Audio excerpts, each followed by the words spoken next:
Welcome back, guys. Sorry about the loss of you there. The dog ate my internet. So we'll give a few seconds for people to get back on here. And I'll talk about why I have 3 drill bits out to drill 1 switch grip. Also, while we're waiting, let's have a little bit of a vote.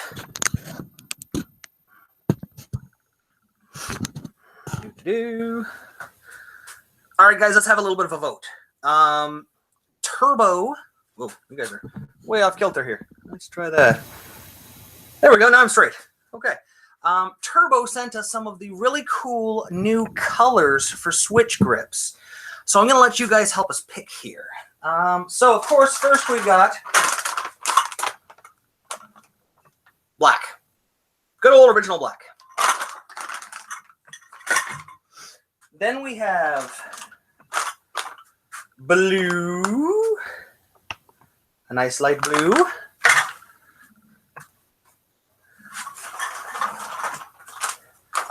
Then we have yellow.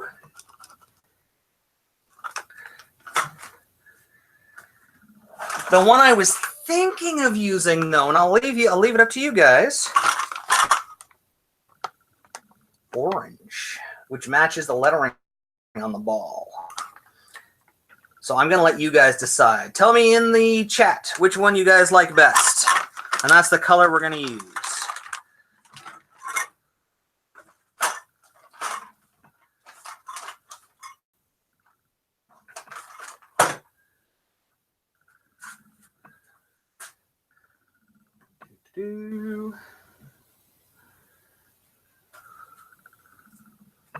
Okay.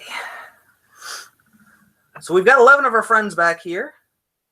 Got to match the leather. I was kind of thinking that too. The orange matches. The yellow would be kind of cool because it'd be green and yellow. But I put yellow in the magnitude 050 or 035 pearl because it matches the cover stock. See, we're up to 10 viewers. Give another couple seconds here to get people back on.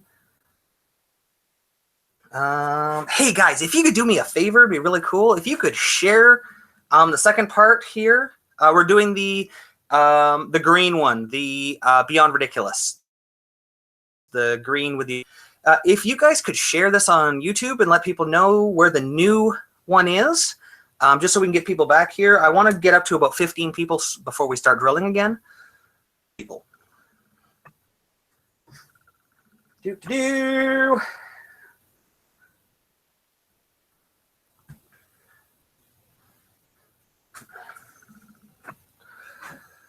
I'm going to share it on the. I'm going to try to share it on the on our other page as well. Doop. So that we can find people, if I can do that. Let's see here. Share on Facebooks.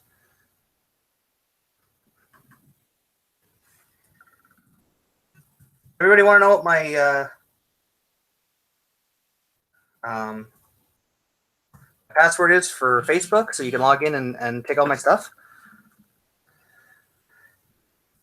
The second part of a thing. Okay. So I shared that across too.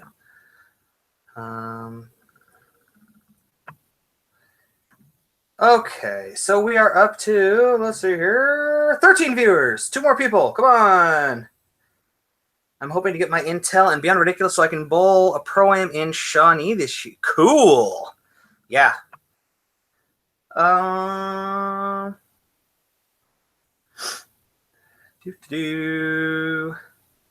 Okay, Nick, I see the new one has started. You have to log in because I'm sure people want to ask you questions too.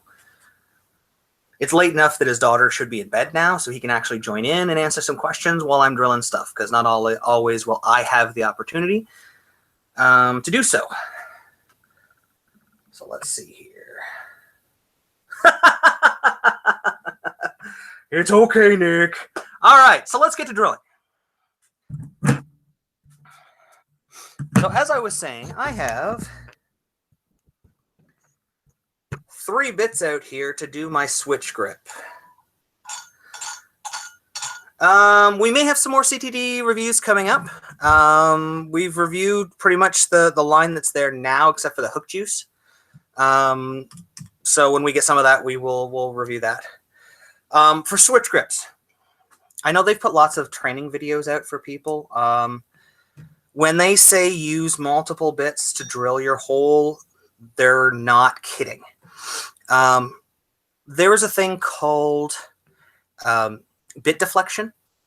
So when it changes materials from a softer to a harder or harder to a softer, the bit can wiggle, it can move around, it can cause your hole to be uneven. If you start with a smaller bit and then work your way up to the 1 1/2 inch bit, you'll get less deflection. It'll be a truer hole, which means your grip is going to fit easier. You're not going to have to really wrench it to get it to go in. So I'm starting with my 65, 65/64, so 1 1/64. I wish I could get you guys farther away so you can watch better. Let's try it. Let's see. There we go. Mike Thomas, if you guys were just starting out today, would you be a 2-hander or 1? Good question. For myself, I would still be a 1-hander, mostly because of my health. One of the things I did when I was young, some people know, they've seen the pictures on my thing. I used to wrestle professionally. My back is pretty messed up. I've got a whole bunch of herniated discs in it. So I would probably stay 1-handed. If I was 100% healthy, I don't think that there is a reason for someone not to at least attempt 2-handed and see if it works for them. Given that you are healthy. I can't stress that enough. Healthy. Don't hurt yourself. That's the worst thing you can do. If you hurt yourself, you can't bowl 1-handed or 2-handed. So, or ball to crack, yeah, with bit deflection. Absolutely, Steven. Bit deflection can do a lot of bad things. My high school team just threw a 300 Baker stock. Congratulations, Baconator. That's awesome. So let's get back here to some drilling. Let's see if we can get the press in. There we go. Okay, so the first thing that I do when I drill my bits is I have to line up my press. Now, this is one of the downfalls to having this style of press. With a mill press, you can put that rod in and kind of stack everything up and make sure it's centered 100% of the time. Every time I drill on the Gilt Mac, I have to center it out and make sure everything is where it needs to be. Which probably isn't a bad idea for anyone who's drilling anyway, but it's a bit of a pain in the butt. Okay, so I'm going to get this centered out.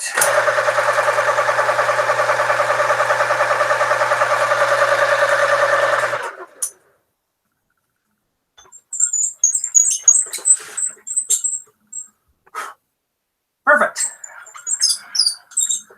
When you take good care of your machine, it will take good care of you. I can't remember where I heard that. It's probably someplace dirty. I'm sorry in advance. Okay, so we're going to lock this in here. You're going to see something new.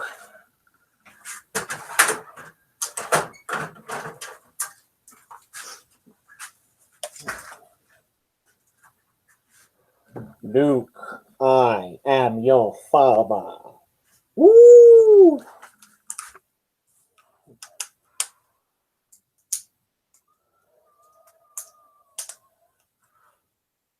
Yes, Stephen, we do coaching online with video and stuff, so we can always take a look.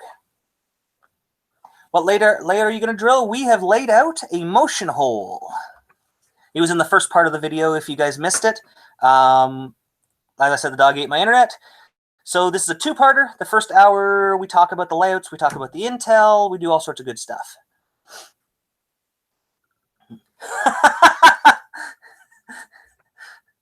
I hate you, Nick. I really hate you.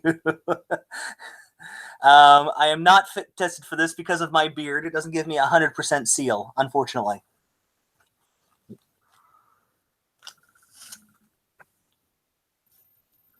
Oh, Rhode Island, what up?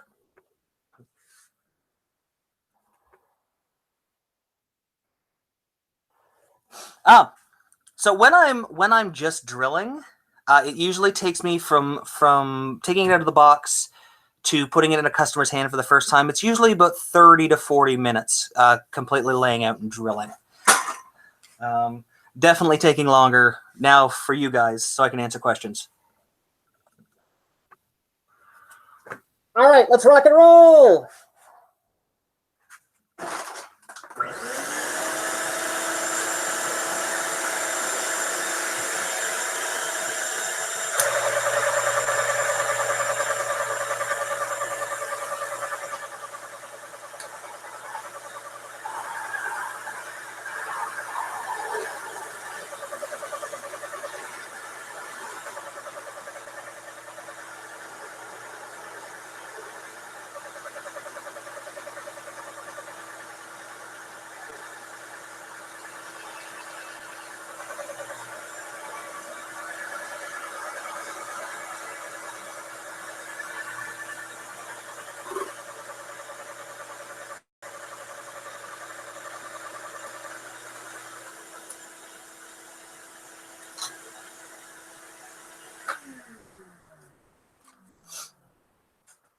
Okay, so that was hole number 1.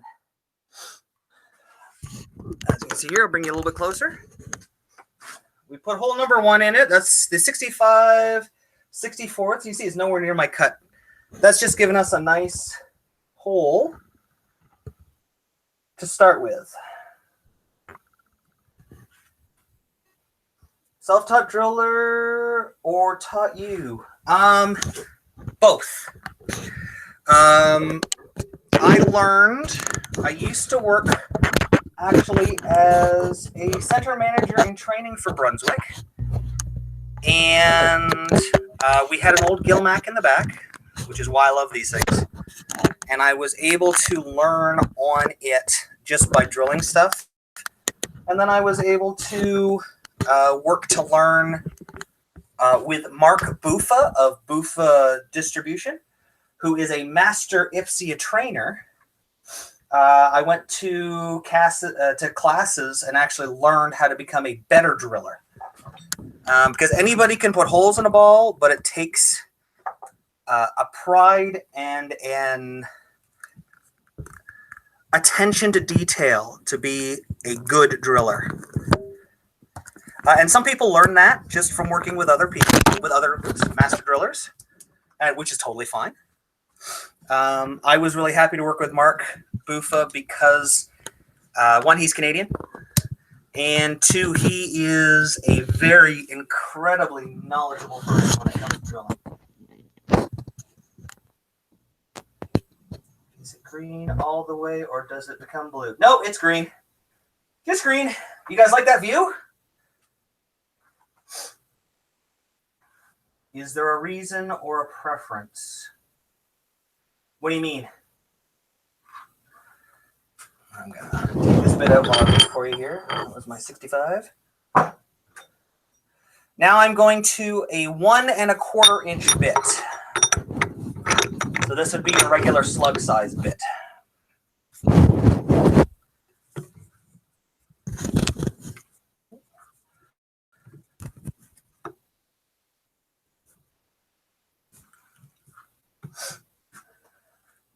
Thumb start or finger start? I always start with the thumb. Really, in your IPSIA training, you have the choice of starting with either. I have found that in starting with the thumb first, it gives you more leverage later to adjust in case you missed your line or anything like that. I just got grease all over my hands. So I always start thumb first and work back. The only time that doesn't happen is when I'm drilling for a two-hander because they don't have a thumb.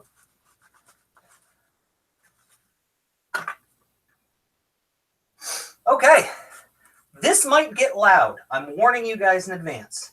You're getting to look directly into the press while I am drilling, and you are right on it. So I'm warning you in advance, this could get loud.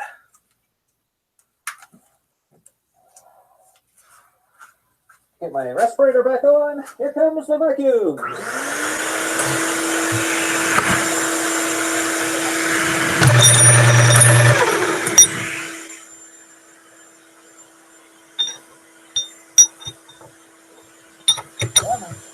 Get in there.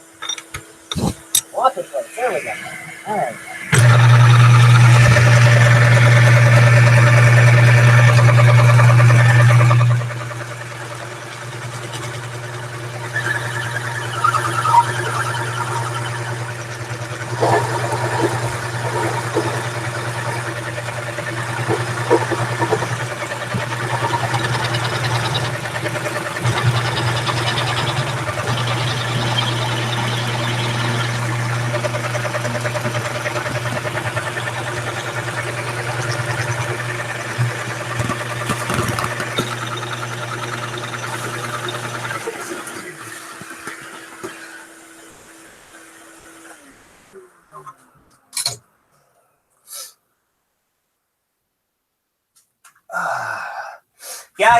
Yeah. I should have locked the bit. I turned it to make sure it was good. All right. Now I'm going to teach you guys a trick that was taught to me. But please don't share it. I mean, it's just between you and the millions and millions of people watching on YouTube. All right, there's my switch grip bit. Sucker locked in there. Let me give it a turn. Make sure we're going to hit that line. Not bad. Beautiful. Okay, so one of the tips that I was taught, and this is a really good one. When I drill my switch grip, I drill down to the collar depth. This part, no, you can't see it really. It's that collar there. I drill to that collar.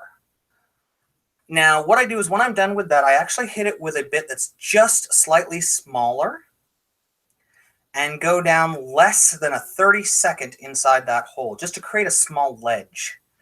What that does is it actually allows the glue, as it's coming down from the top, to have a place to vent off to so it doesn't get caught in the mechanism underneath. A lot of people just slam it in there with lots of glue, and that glue ends up pooling at the bottom and creating a space where your switch grip thumb can get caught. So I always do it this way. For the millions and millions of the YouTube fans. All right, so let's knock this last part of the thumb out, and I'll show you what I'm doing.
Okay, so as you can see, I'm trying to get a good look at the thumb here so you guys can see it.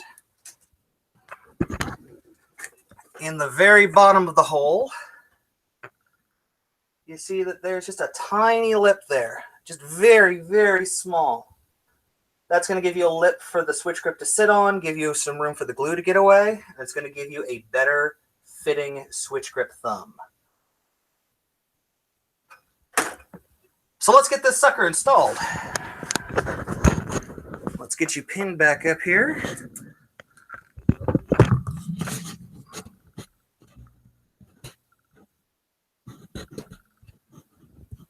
I'm going to check for any questions. Helps. It makes the thumb go in a lot. Yeah, it goes in like butter. Like barely any force to put a thumb in. Hey, what do you think? Should I bother drilling a thumb hole or not? I only use my 2 fingers. If you don't use a thumb hole at all ever, that gives you more latitude to move that hole around for a weight hole and change the reaction to your ball. So if you don't need a thumb hole, don't drill one. You could drill, yeah. The thing is going to hook. Yes. Okay, so next up, we have, we've cut this hole, but we still want to make it fit. So I think we decided on orange. I think it was like 4-2 for orange for orange switch grip. These are so awesome looking.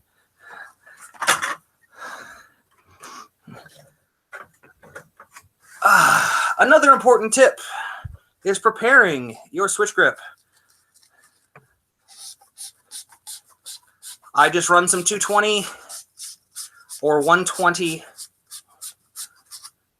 grit sandpaper, and I just turn the outside. So it is okay to install after the thumb hole is already there.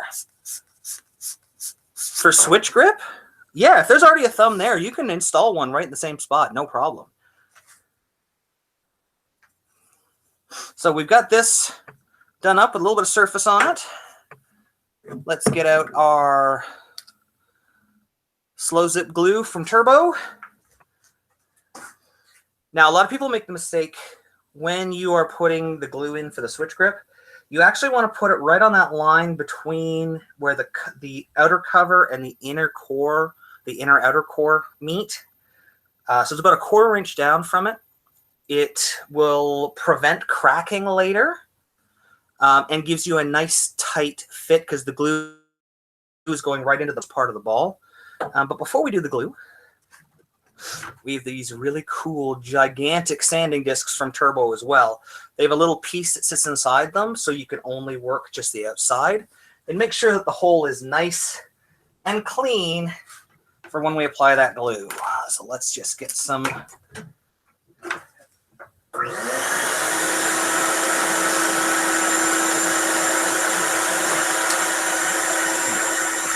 Safety first.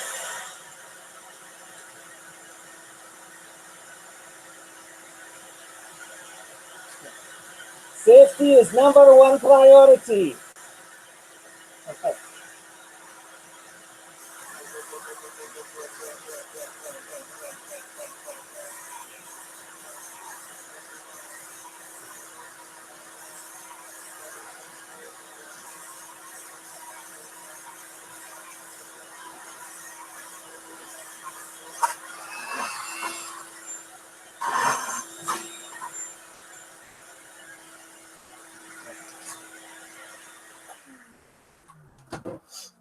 Okie dokie.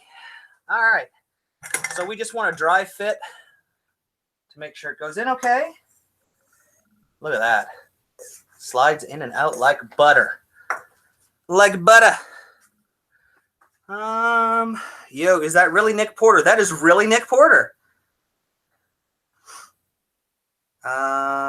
Scoops. Bring back the Mohawk. I agree. I think it should be the same color as the Beyond Ridiculous. Okay, so I'm putting my bead of glue in. Right at that about 1/4 inch mark.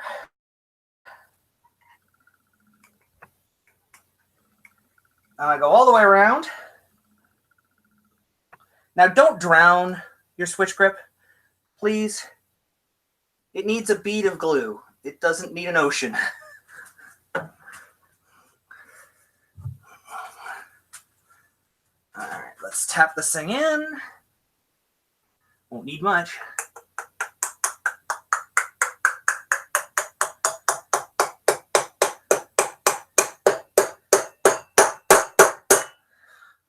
Bada bing. Now, please, people, remember, the little pointy part on the switch grip goes at the back. At the back, at the 6 o'clock position, not the 12 o'clock position, the 6 o'clock position. Back here. And before I cut this down, I will always grab a thumb. Just one of my extra thumbs. And I will dry fit it to make sure it goes in and out nice and easy. Boom. Let's see what I got here. Reese, 634. I've got a question about my bowling ball layout. My pin is directly over top my finger holes. I throw 2 finger and my track goes over top my fingers and my pin. No, that's not okay. It sounds like it may not be laid out for your shot based on your preferred access point, your PAP, preferential access point, preferred access point, pretty cool access point, whatever you want to call it. I would definitely have yourself checked because it sounds like you might need a different layout on your ball because you are definitely full rolling it. Yeah, no full roller. Thanks, Scoops. Okay, so a couple of things with the switch grip once you've got it installed. I don't know what the rest of you do. I like to let it sit while I drill the finger holes. As long as I know I've hit this line properly, sometimes I will actually cut it down, put the thumb in, take it out, and actually remark the fingers. My equipment, I have drilled about 500 balls for myself in the past decade. So when I know I hit if I hit my marks, I know I'm good. So I'm going to let this sit while I drill some finger holes. For those who have asked, my middle finger is at 1/4 reverse.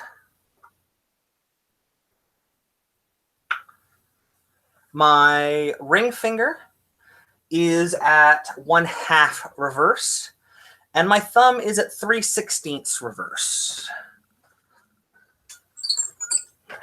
I use a side pitch of 3/8 on my middle finger and 1/2 on my ring finger, which is pretty standard.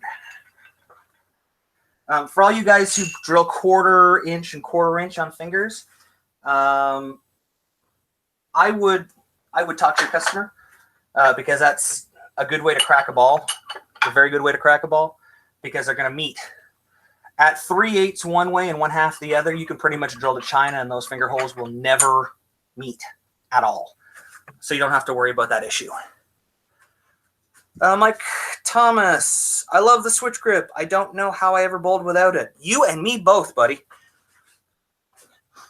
You and me both.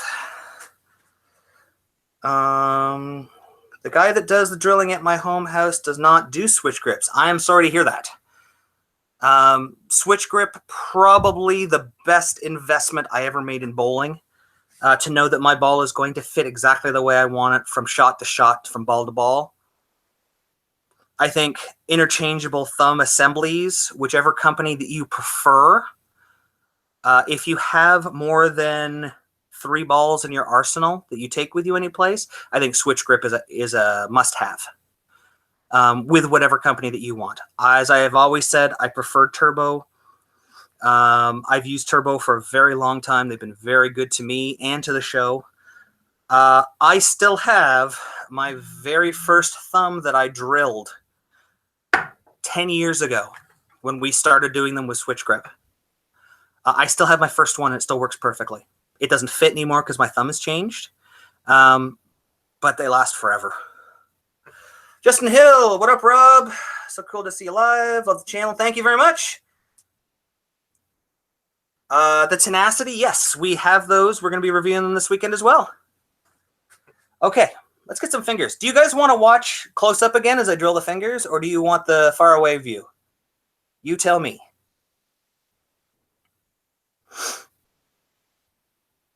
While we're waiting, Mike, that's actually a really good question. Do I use Switch Grip in my spare ball?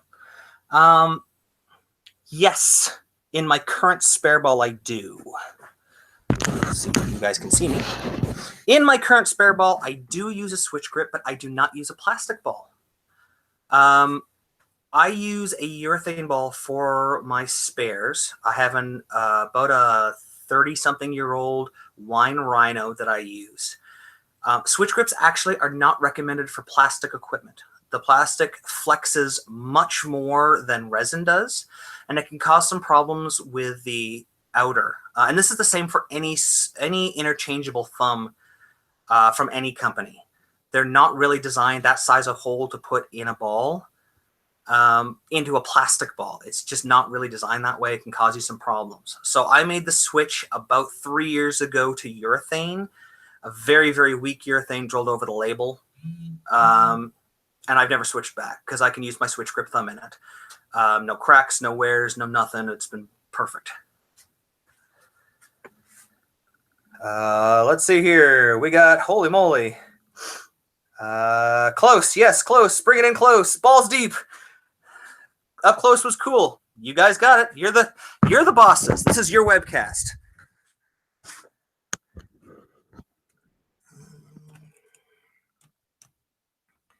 So let's find you a good spot here.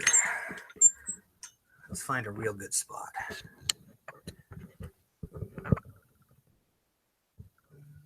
Nope, not close enough. All right, there. Looks pretty good.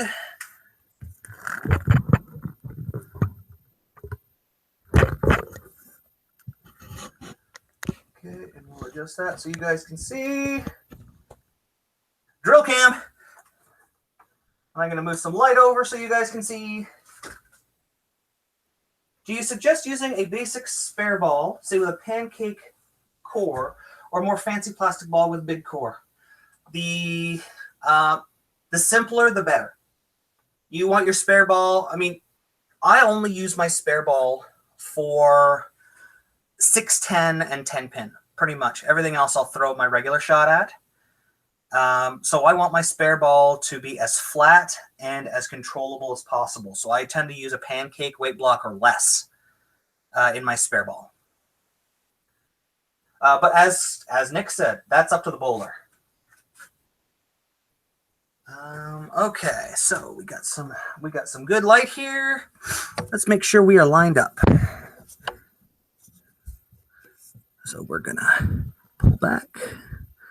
Now it's really cool. You guys are actually seeing the drill cam from the drill view. So when I tilt the camera back and forth, or tilt the press back and forth, you guys are actually seeing the same basically thing.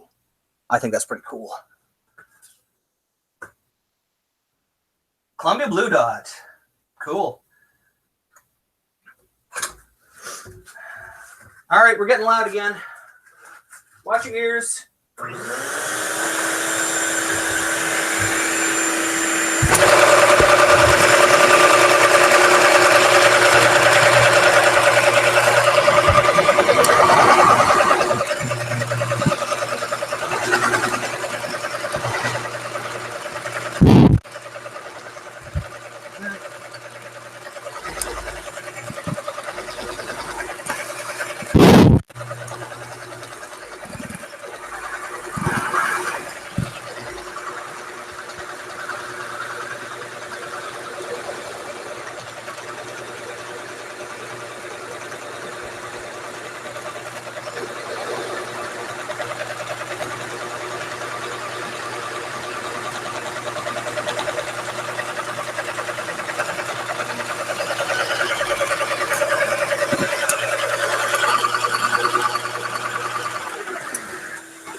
And I'm back. Let's get you guys another good view. I just have to cut down that switch grip. Let's see what questions I have. I have a Radical spare ball. I had one too, Steven. I really liked it. I couldn't put my switch grip into it, so I went to urethane. I think that that purple Radical spare ball is awesome. Will you do a review on that new Storm ball? If we get one, we will. Absolutely. It won't be me throwing it. It'll be Scoops and the Big Hurt, Cam Hurtubise, and Old Guy Wayne. I definitely think that Nick and I should do a live question and answer, like an AMA. I think that would be really cool. Nick is definitely a free agent, especially if any of you companies out there are listening. I think Scoops does prefer it that way. His bag is very diverse. He has a lot of everything in his stuff. And it gives him, I think, the best reaction of anybody. Any ball recommendations for someone trying to fine-tune a skid hook movement? I have a Katana, took it to 4,000. As you guys suggested in your review. No. We said 2,000. 2,000. Definitely hit it with a 2,000 pad and see what happens. That's my recommendation there, Justin Hill. Hit it with a 2,000 pad. Ooh. Pooper doodles. Ooh. Damn my thumb. The only problem with this machine, it may be indestructible, but boy, oh boy, does it eat fingers. All right, so our 31/32 finger holes are done. Now I'm just going to cut down this thumb here.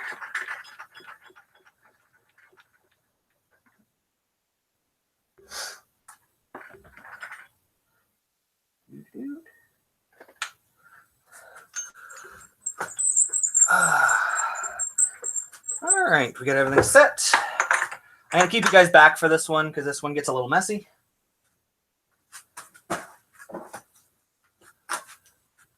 Safety first. Safety first, kids.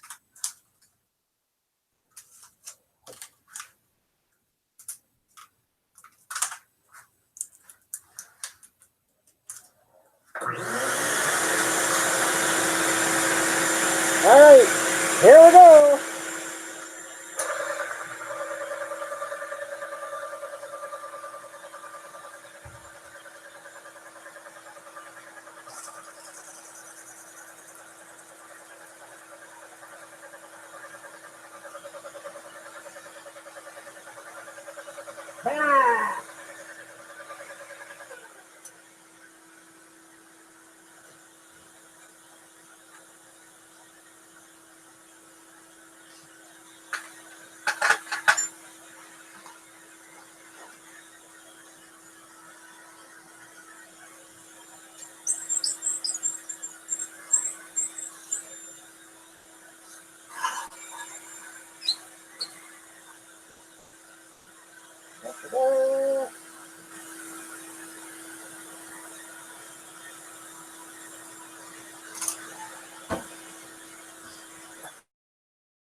I use 3/16 reverse in my thumb, but I drill my switch grip at 1/4 reverse because I have a couple of different switch grip thumbs that I keep with me. One is a 0 pitch, one is a 3/16 reverse, and one is a 1/4 inch reverse, just depending on how fast I need to get out of the ball and if I want to change my rev rate based on how it comes off my hand.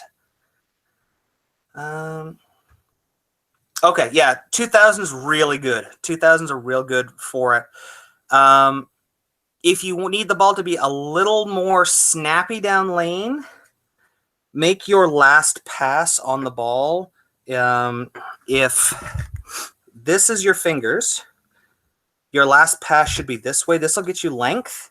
If you come across this way as your last one, this will give you a little bit more dig in and smooth out your shot a little bit. Okay, so I'm just going to do a little bit of cleaning up on this thumb here. I don't know what that was.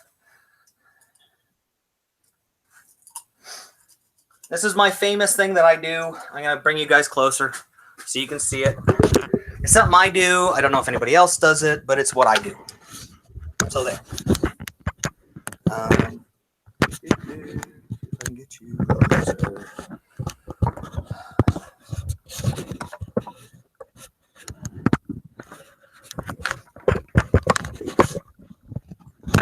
Sorry about the camera, guys. I'm trying to get you the best possible view I can.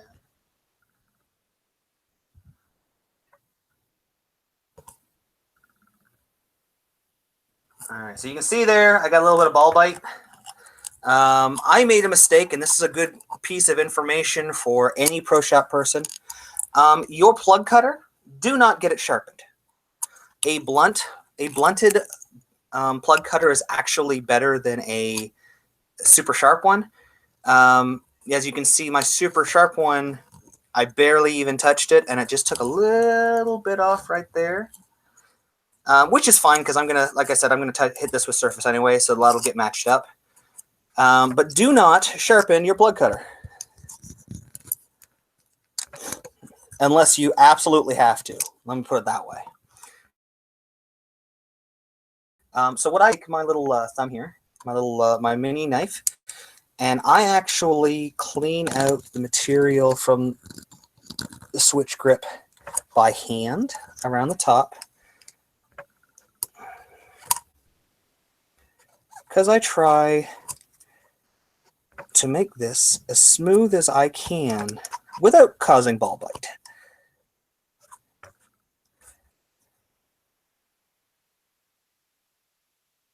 Up corners on stuff a heck of a lot easier than trying to keep forcing the blade down on it. So now we have a nicely installed switch grip thumb. I'm just going to give it a little hit here with my beveler.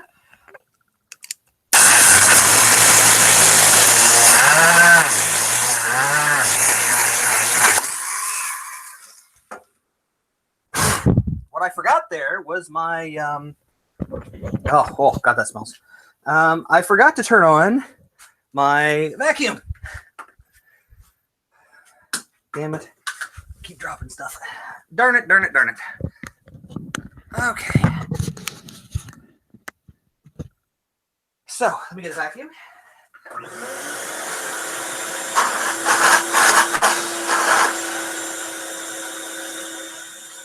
This is where I do my thumb test. You see it drop in? That's what I want. There should be no pullback on this thumb whatsoever.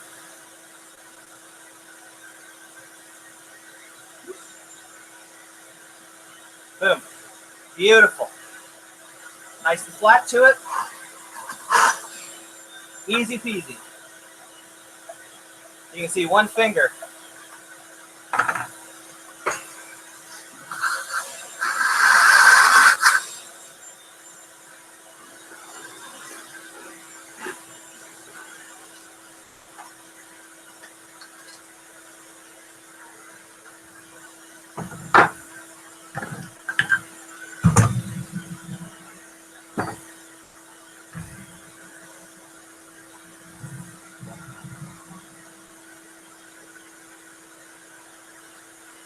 I'm just going to hit this, and I'm going to answer some questions.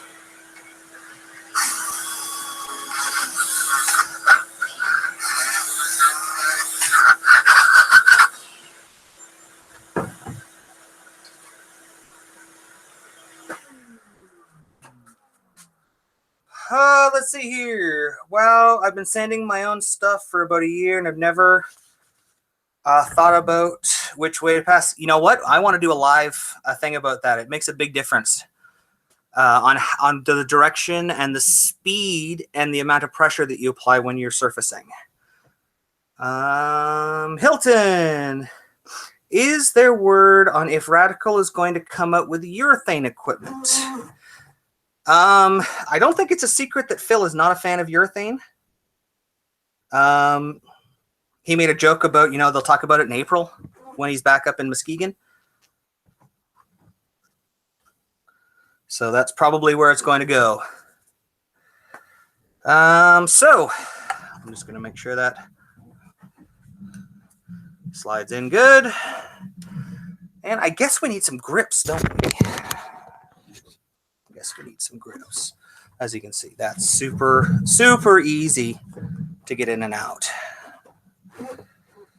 Do you have the D on the bottom of the thumb hole with the finger holes for it to fit?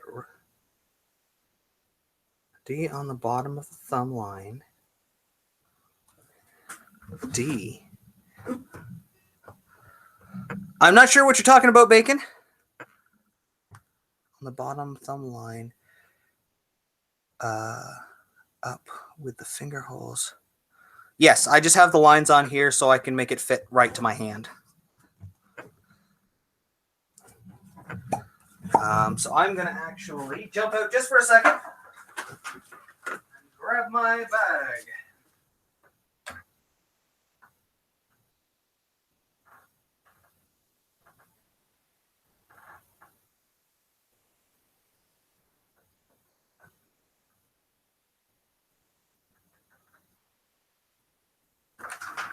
Actually, never mind. I was going to go grab something, but I will do it another time. Okay, so we just need to put some inserts in here. We're not going to glue them, but we are going to put some inserts in.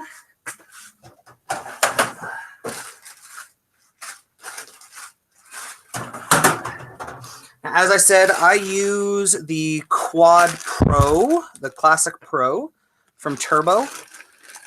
It's just a very hard grip. I tend to wear through grips pretty quickly. I'm just going to put those there for a second. See if I can find an example for you to show the kind of wear I get on grips. Because I don't get anywhere on my blue grips. But those ones... But the regular style, you can see here, actually, I'll bring it nice and close. I don't know if you guys can see that there's actually a lip underneath the edge of where the front of that is, where I've actually worn the entire insert away, and I've worn the entire insert away on the outside there. I don't know if it's because I have, well, it's not because I have a lot of hand, because if people tell me online I don't have hand all the time.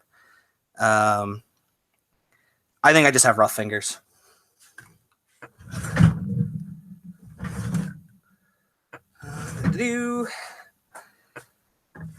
How do we go about getting videos for you guys to give us pointers? Facebook. Join our Facebook and you can message us and we can set up to take a look at some videos. So my dad and I traded a no rules and a chronic paranoia. I got the no rules pearl and feel like I'm not getting maximum performance out of it. Well, it depends on his layout. As we said, because everyone's PAP is different, everyone's layout's different. So what might be a strong layout for him could actually be a very weak layout for you. Also, if he's right-handed and you're left-handed, you're actually fighting the ball to get it to perform because you're going to have negative weight. Look at the bottom of the switch grip. Okay, you got it, my man. I'm looking at the bottom of the switch grip. I'm looking at the bottom of the switch grip. I don't see a D on it. I know there's this little pointy part here, and that always goes to 6 o'clock. If that's what you mean, yes, it always goes to the back. There is no D on it, though. Off the side with 400 plus revs, there's roughly 80 games on it. Should I detox? Yes. I resurface. I spruce up the surface on my covers. Every 10 games, I'll hit it with a pad to bring back the regular surface. Every 30 to 40 games, I'll either put it in my reviver or do a deep clean. And every 60 games, I do a full resurface.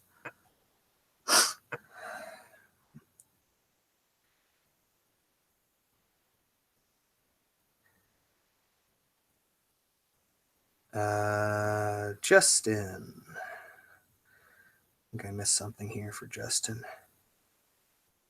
45 degrees would just kind of be in between. Sorry.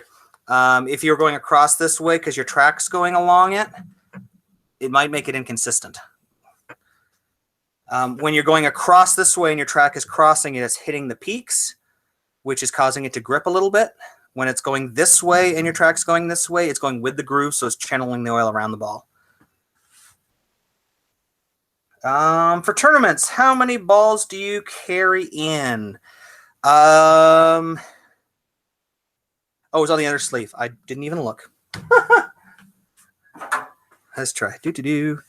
On the bottom. Oh, there is a D too. Good heavens. You learn something new every day. There's a D right there. I don't know if you can see it, guys. Right there. There's a D on the end of there. Huh. Well, doesn't that beat all? You learn something new all the time. All right. So, tournament arsenal. For a tournament, if I know the pattern beforehand, I take 5 balls and a spare ball, and I'll usually have a bag in my car that has emergency equipment for something other than what I'm expecting to see, just in case a lane machine breaks down or something like that. Hey, what's your opinion on the matchup Pearl? Like I said before in the other video, if you guys haven't seen it, there's a first part to this one. I have drilled them up. They seem like great entry line balls. Absolutely. The match and the matchup seem like great entry line balls. If you're a Storm guy, then that's your thing. I haven't thrown one, being a Brunswick guy, a Brunswick Radical DV8, so I'm unsure myself. Okay, so I don't know if you guys noticed that. I just chopped off the bottom part of this insert. One of the things I like about Turbo's inserts is they have this line around it. Now, it serves 2 purposes. On the top part, that's actually where you're going to put your glue. So it's going to keep it down from the surface of your ball. It's going to help keep cracking down. You only actually need a little dot on 3 to 4 places, and it'll do the whole ball totally. Second part is, on the bottom, you can take that off. It takes the other surface off. I drill my fingers 2 1/4 inches deep, so I take that off to give it a little bit of room at the bottom. And I'm just going to push that in there. And we're going to push that in there.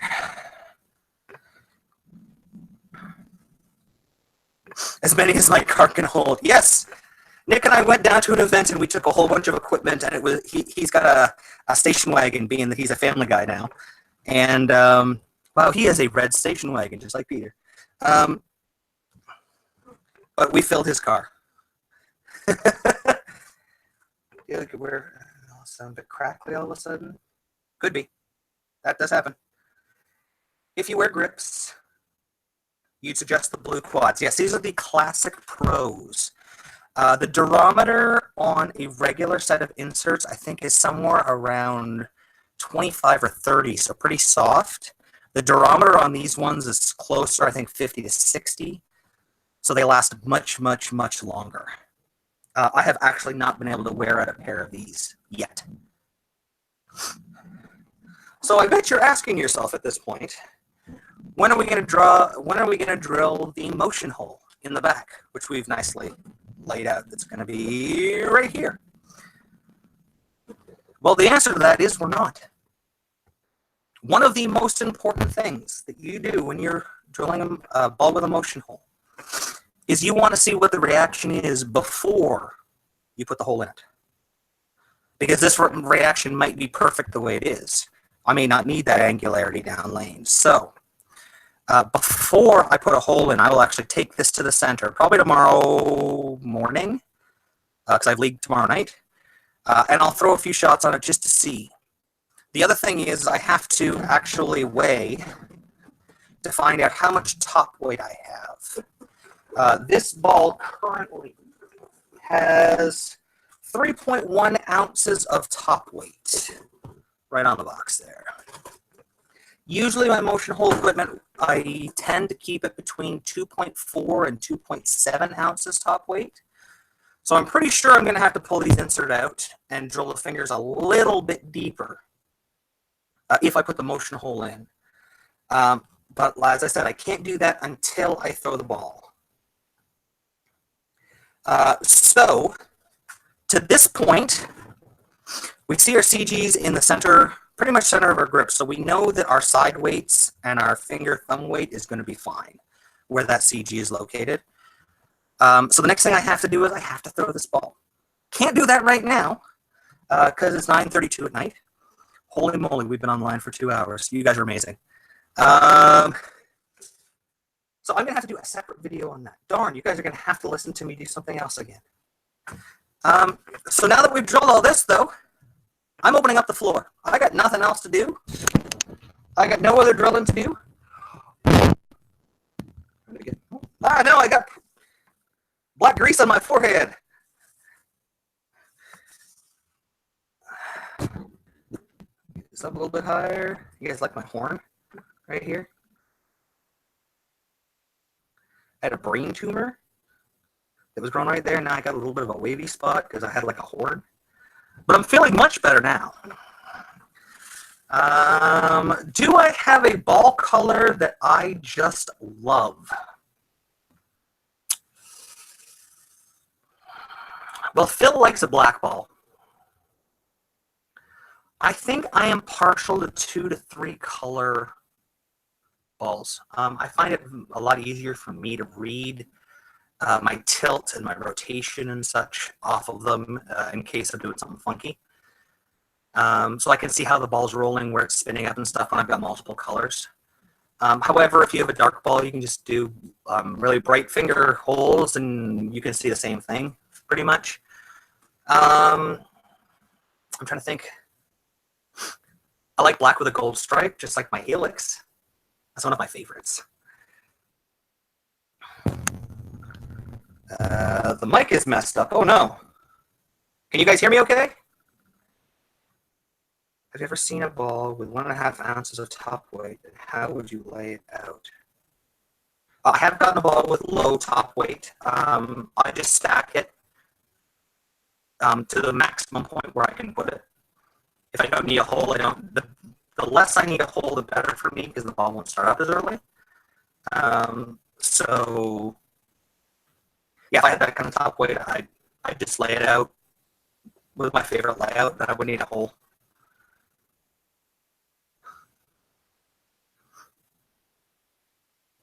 No other questions? Come on, guys, give me some questions. It's all about you now. I don't know if you guys see in the background there. There's a Houston Bowling Supply shirt. It's over there. Was given to me by. We can hear you just crackling. We can hear you just a static. Is that any better, guys?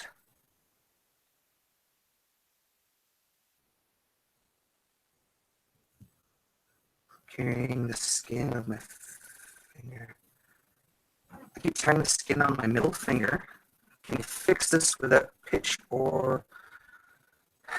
It sounds like a pitch problem to me.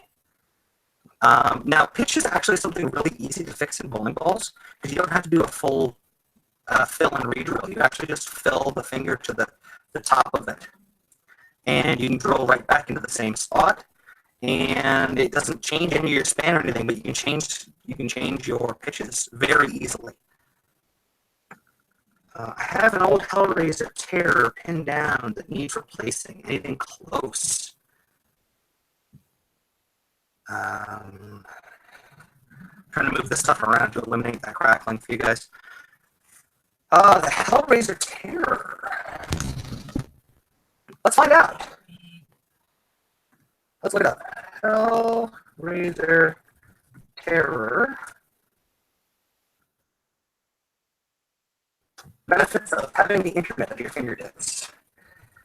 Let's see here. So it was a 248 with an 056 differential and an 018. So it's early. It's a really low RG ball. with a strong differential, so lots of flare, and a pretty strong intermediate differential, which means it's going to change direction quickly. So let's see here. I'm kind of thinking Katana, but it's going to be a pearl, so it might not be quite the same. Maybe a Pitbull Growl. Boom, 2.486, 0.055, 0.020. I would look at a Pitbull Growl. Yep. The original Pitbull was a little early for me, so if you have, if you really want it to be early, look at the original Pitbull. If you want something that's going to get down lane and have a lot of hook, which was a little more the characteristic of the Terror, it tend to get down and really turn. The Pitbull Growl is going to be awesome. Solid color stock, cover stock as well. The other thing you can do is you can look at Kingpin. I believe it's pretty close as well. Let me see here.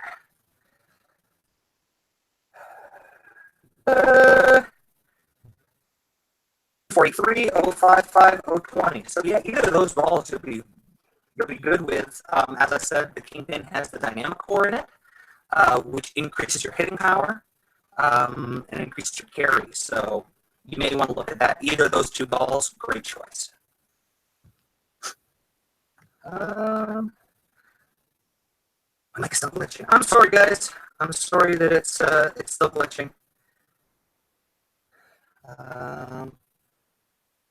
What about suggesting quick fix? I like the quick fix.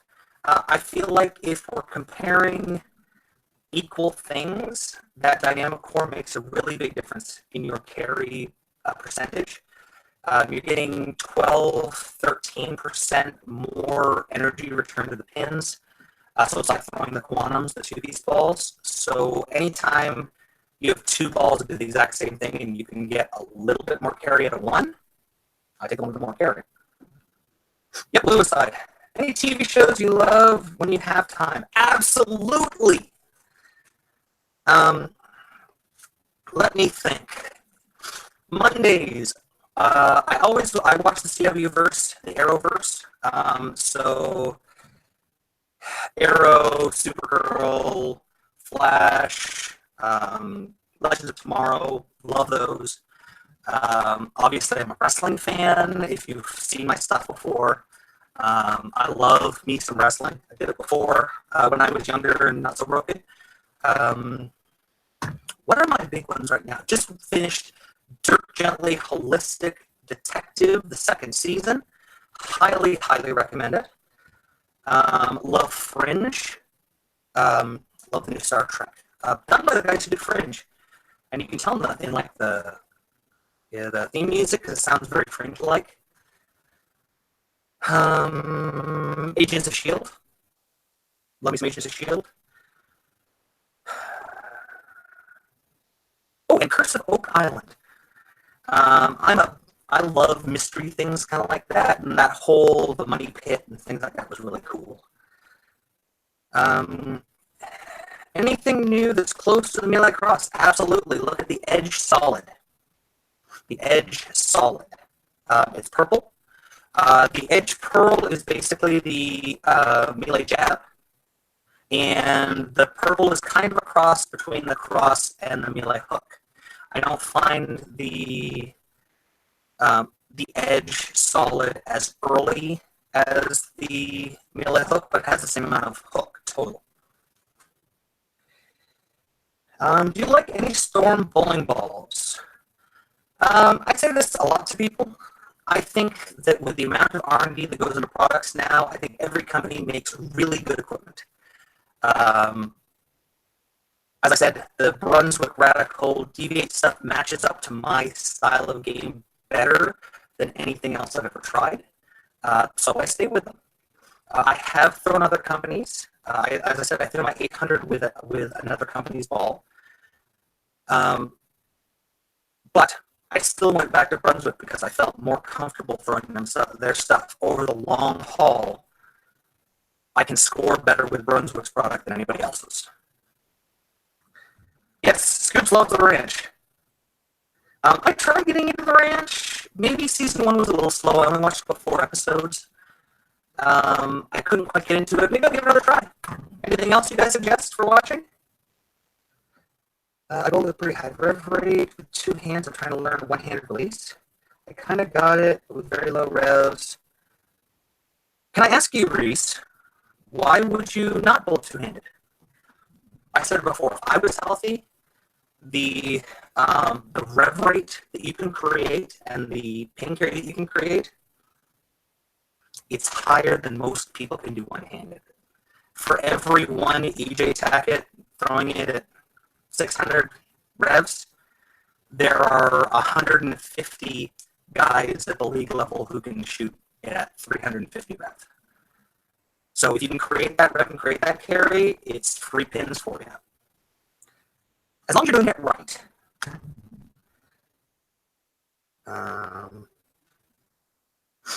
Let's see here. Do you prefer tape in the thumb hole or tape on your thumb? Both. I actually, in my Swish grip, I layer 4 pieces of tape on the back of my thumb, at the back of the thumb hole, and then I put 1 to 2 pieces of tape on my thumb. I don't like dragging in the front. I don't like the feeling of tape in the front of my thumb. I like that smooth release. So I just use the tape to create a different feel at the back and give me just a little bit more, a little less grip there. I will use a release tape on my thumb to keep it smooth and keep it fast or slow. And then I use, right now I'm using Real Boulders tape, the silver tape in the back of my thumb. I have since the World Series. It's worked awesome for me.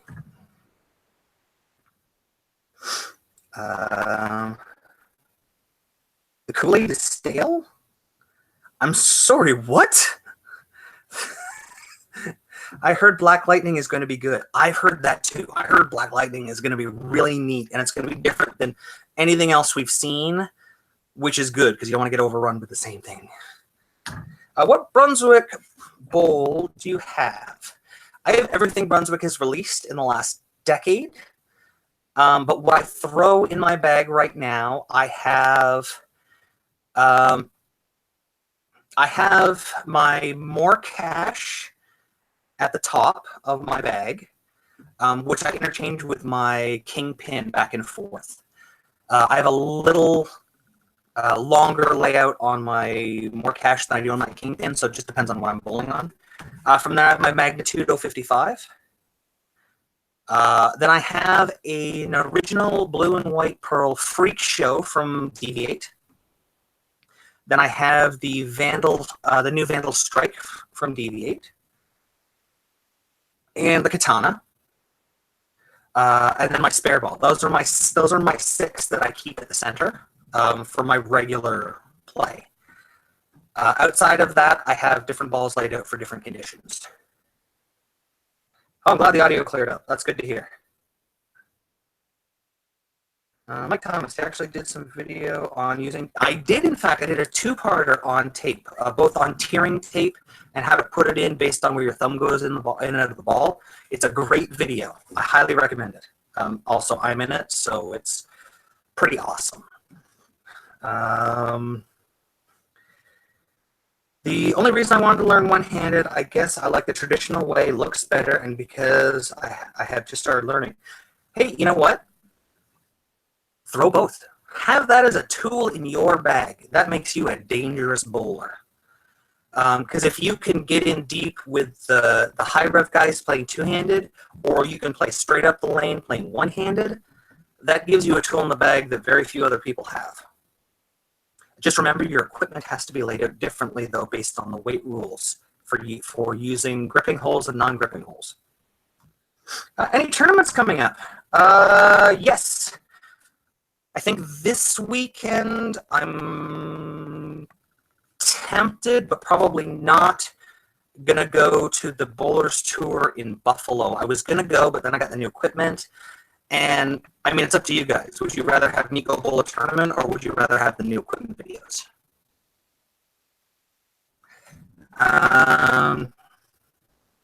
After that, I've got some players tours in Ontario coming up.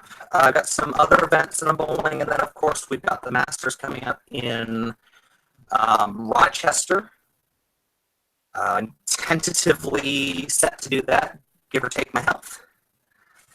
So that's it right now. Are there any reasons other than possible knee problems to slide when bowling? Mechanically, you can create more leverage with your body to increase your rev rate. It is also easier, as you said, on your knees and your back when you slide, because when you plant, your leg keeps going. So if your knee is like this and you stop and your knee goes forward, you're kind of dislocating your knee. You know what I mean? So when you slide, you're able to keep that knee in one place. It creates better balance, better leverage. Yeah.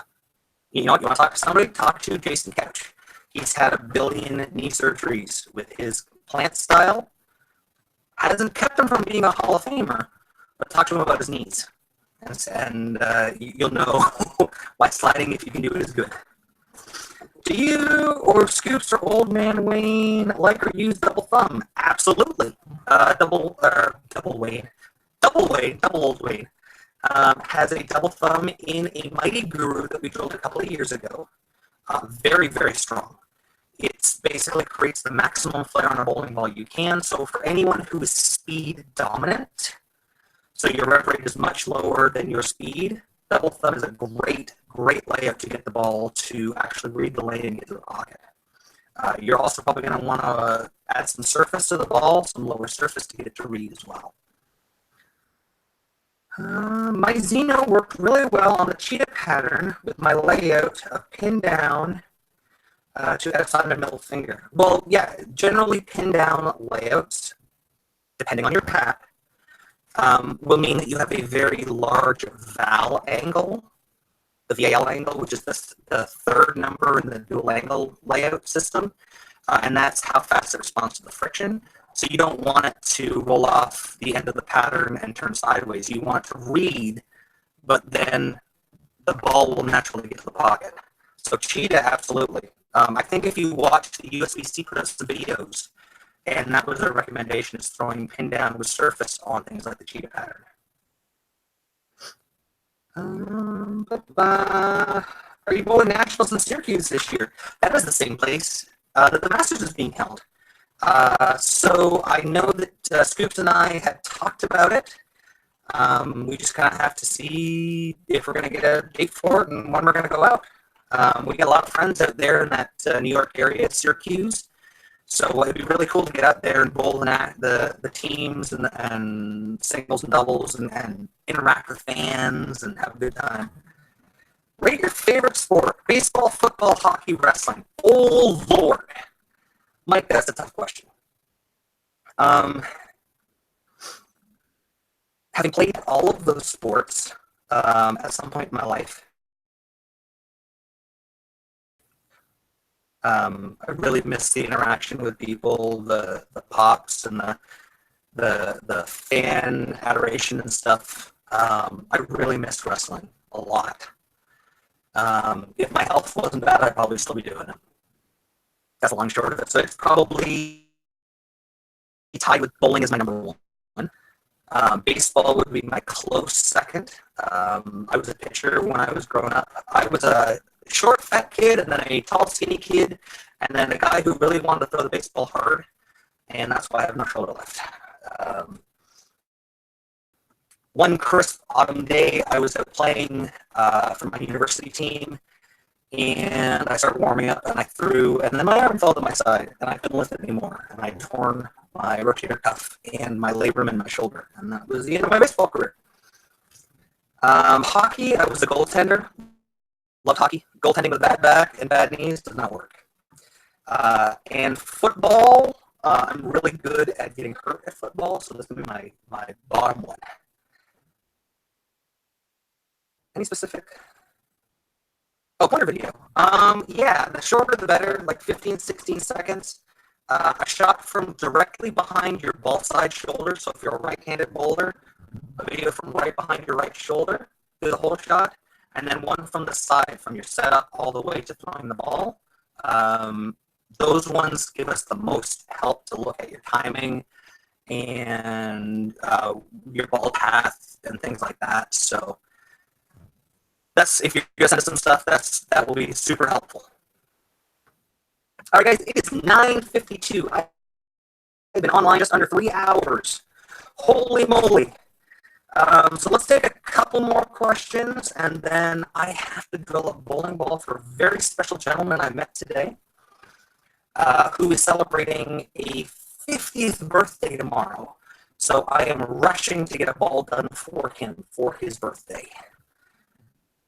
So any other questions I have left? Anything you want whatsoever, ask him. The sky is the limit. Just keep it clean. That's the only caveat. Keep it clean.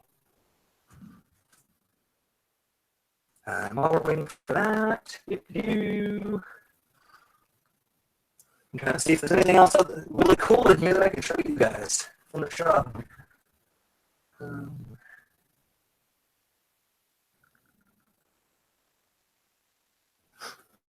Yeah, shots aren't that interesting. Thanks for going live. Hey, no problem, Reese. Glad I could answer some questions. Glad Nick could join us here and answer some questions.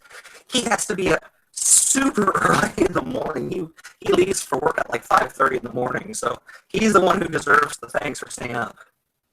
How often do you have to throw urethane? Usually on sport patterns, if it's a lower volume, and by that I don't mean like low volume, I mean lower for sport, in that 21 to 23 units.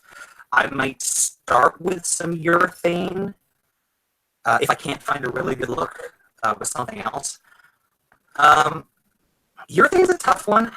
As I said, I have low tilt. The ball tends to run into the ground really quickly. Urethane is extremely early, so I have to be very careful with my layouts to make sure I can get urethane down the lane with some actual motion on it.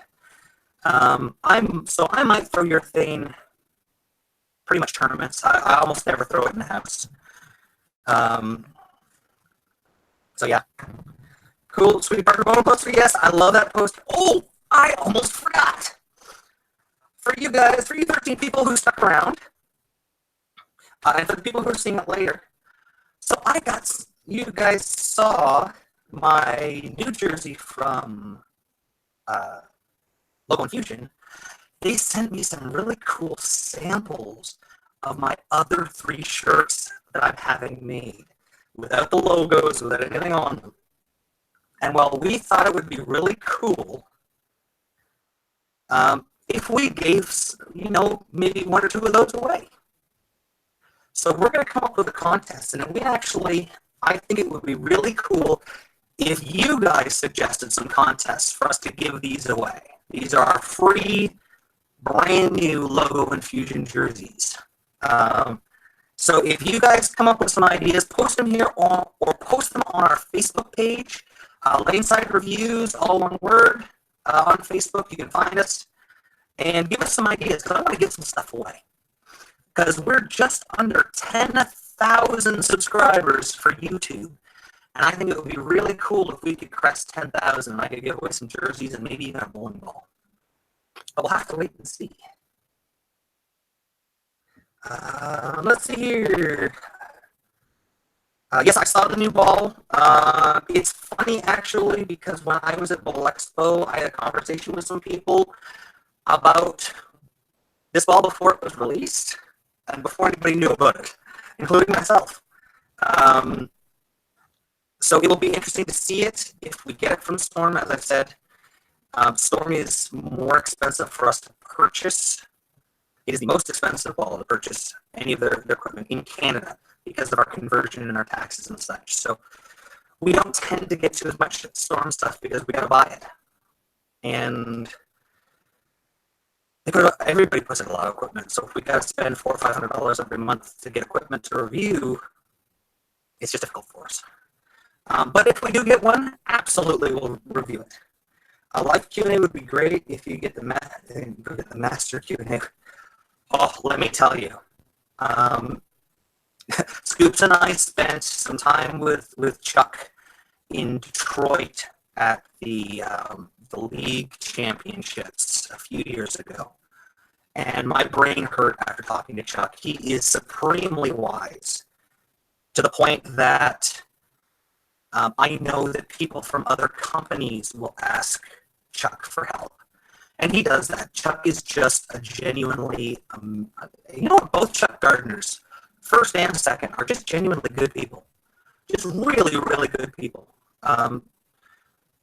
Chuck Jr. and the family take care of the Bolt for Life, and Chuck is at the top of it. You can't do stuff by yourself, obviously. And those guys are really, really cool. So yes, I would love to get Chuck in to do a super. I'd actually like to do a round table. Think about this, guys. A round table with Phil Cardinal and or Mo, if we can get them in the same room together, and Chuck, all talking, just answering questions. Would that not be amazing? Okay, guys. So it is 9:58. I'm going to finish up the questions here. How about guess my series might not be bad. Would you like to see less balls out at a time? Seems as soon as we fine-tune a ball, a new one comes out. It's because all of the manufacturers have their release dates kind of staggered. So it's like one company comes out with a ball, and then another one, another. Brunswick and Radical actually don't put out as many balls as they used to. I really like their philosophy, and I know what, they're not the only company that's doing this, but I know that they're doing this, so I call Brunswick out by name. They're only putting out pieces that either fill a gap in their reactions or to specifically replace something now. So if I want to buy something, I can look at the numbers and see where a ball fits in and if I need to replace a ball and such.